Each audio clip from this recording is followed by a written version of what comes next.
Притисоци врз гласачите, принуда и заплашување.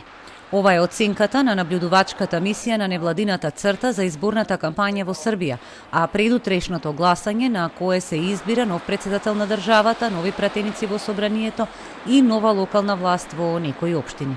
Црта оценува дека ова е најлошата изборна кампања во Србија досега.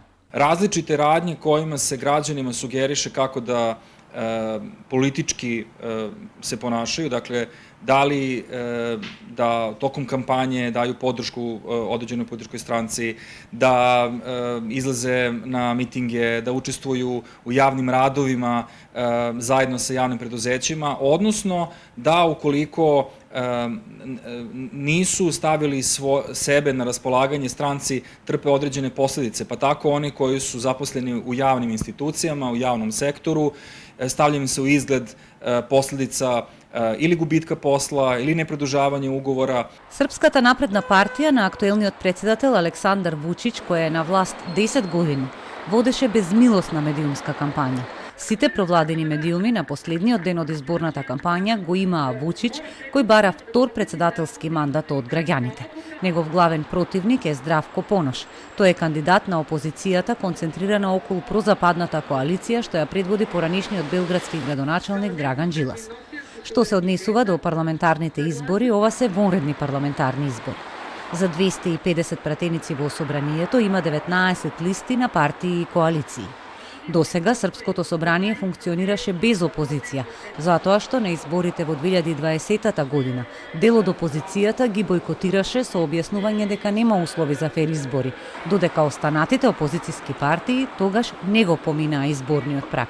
Наблюдувачите велат дека од тогаш до денес работите не се многу променети.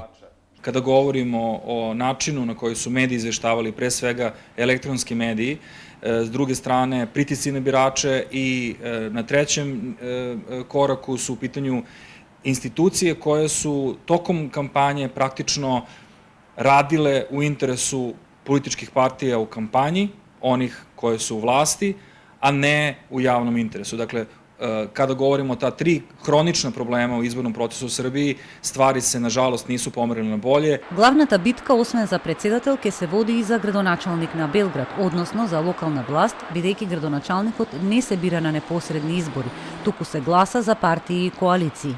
Потоа, тој што ќе има мнозинство во градското собрание, го избира градоначалникот. Анкетите покажуваат дека српското општество е длабоко поделено пред утрешните избори. 32% од граѓаните сметаат дека сегашната власт е добра. 30% од испитаниците дека би било добро некој друг да дојде на власт, додека најголем процент од испитаниците, односно 38%, им е сеедно кој е на власт. Истото истражување на Демостат покажа и дека 43% од граѓаните сметаат дека изборите нема да бидат фер и слободни, додека приближно ист толкав број, 40%, дека ќе бидат слободни.